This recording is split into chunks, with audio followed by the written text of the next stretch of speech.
जय हिंद स्टूडेंट। हम लोग पढ़ रहे थे 10th क्लास के केमिस्ट्री चैप्टर 3 के बारे में धातु अधातु। ठीक है, तो आ जाइए आज इसमें एक बहुत इंपॉर्टेंट चीज पढ़ते हैं हम लोग क्रियाशीलता श्रेणी के बारे में। ऑब्जेक्टिव में एक क्वेश्चन ज्यादातर आपको पूछा जाता है या 2 नंबर वाले क्वेश्चन में ये आपको रहता है। ठीक है, देखिए क्रियाशीलता श्रेणी का मतलब होता है कि कौन सी धातु सबसे ज्यादा क्रियाशील होती है।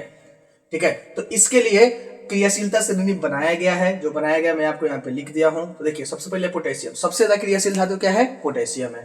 फिर उसके बाद बेरियम, फिर कैल्शियम, फिर सोडियम, फिर मैग्नीशियम, फिर एल्युमिनियम, फिर जिंक, फिर क्रोमियम, फिर आयरन, फिर कैडमियम, फिर कोबाल्ट, फिर निकेल, फिर टीन, फिर लेड। ठीक है, ये हो गया क्रियाशीलता श्रेणी। ठीक है, उसके बाद हाइड्रोजन है। हाइड्रोजन के बाद है ये सब अक्सर बहुत ही कम क्रियाशील होता है या ना के बराबर क्रियाशीलता होता है इसका। ठीक है, जैसे कॉपर है हमारे पास, Hg है, Ag और Au है।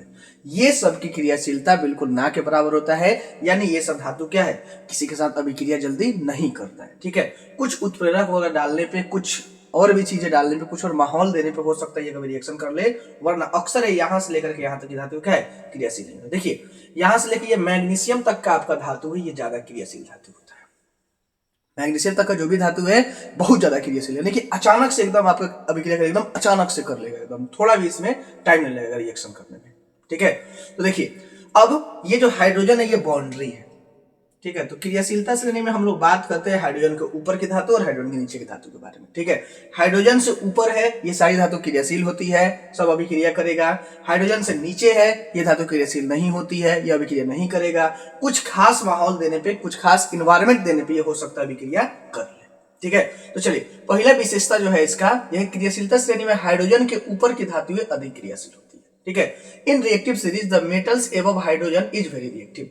हाइड्रोजन जो है यहाँ पे, हाइड्रोजन इसके ऊपर जितना भी धातु है ये सारा क्या होता है, ज्यादा क्रियाशील होता है। ठीक है, अब इसमें मान लीजिए आप क्रियाशीलता की बात कीजिएगा तो यहाँ पोटेशियम है और यहाँ मान लीजिए सोडियम है, तब कहेगा ऑब्जेक्टिव क्वेश्चन कैसे देगा, तो 4 गो ऑप्शन देगा आपको, पोटेशियम दे देगा, कैल्शियम दे देगा, सोडियम देगा, मैग्नीशियम दे देगा और बोलेगा कि इसमें से बताइए कौन सा ज्यादा क्रियाशील धातु है, तो आप क्या करेंगे, पोटेशियम। तो ये रिएक्टिव सीरीज अगर आप याद रखेंगे, ठीक है, तो आपको एग्जाम में बनाना बहुत आसान हो जाएगा। यह क्रियाशीलता घटते क्रम में, यानी ऊपर सबसे ज्यादा क्रियाशील होगा और यहाँ सबसे कम क्रियाशील होगा। ठीक है, पहला गुण हो गया।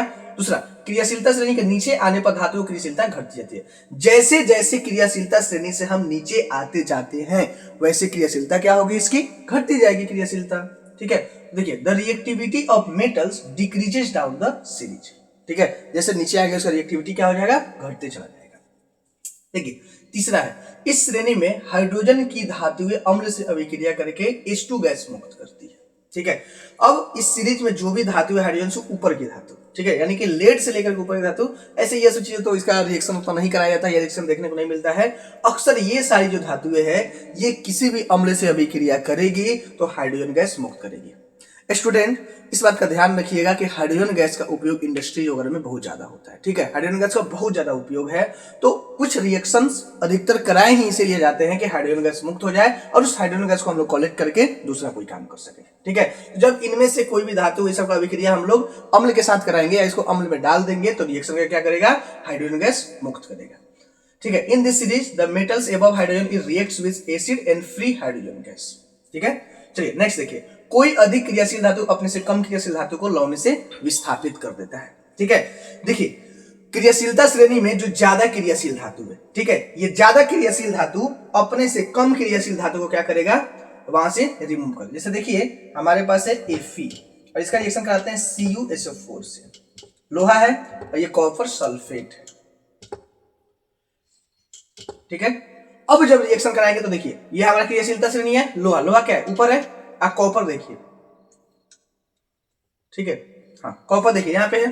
ठीक है, अब लोहा क्या हो गया, ज्यादा क्रियाशील धातु, और कॉपर क्या हो गया, बहुत ही कम, यानी कि लोहा बहुत मजबूत है और कॉपर क्या है, बहुत कमजोर है। अब देखिए इसको इसे आप समझ सकते हैं, मान लीजिए आपके घर में आपको कोई छोटा भाई बहन है, ठीक है, एक थप्पड़ कुर्सी पे बैठा हुआ है, आपको कुर्सी पे बैठना है, तो क्या कर सकते हैं, आप मजबूत है, आप उसको उठा के फेंक सकते हैं और आप वहां पर आसानी से बैठ सकते हैं। ठीक है, यही काम सिर्फ लोहा करेगा। ठीक है, लोहा यहाँ से क्या करेगा, कॉपर को उठा कर फेंक देगा और अपने बना लेगा FeSO4 अब प्लस, अब बच गया कॉपर, बेचारा और छेद के रूप में क्या है, चुपचाप मुंह बना के बैठ जाएगा नीचे। क्या है, तो हमसे ज्यादा मजबूत है, हमको यहाँ से हटा के खुद बैठ गया है, और जो कमजोर का है यहाँ पे बैठ जाएगा। ये तो प्रकृति का नियम है, जो मजबूत है वो कमजोर को हमेशा सताते आया है। ये मजबूत है हमारा लोहा, यानी कि क्रियाशीलता शरीर में क्रियाशीलता इससे क्या है, ज्यादा है, और कॉपर की क्रियाशीलता क्या है, कम है। बस इसको यहाँ से हटा देगा और अपने क्या करेगा, सल्फेट बना के लवण बना लेगा और कॉपर अपना अलग चल।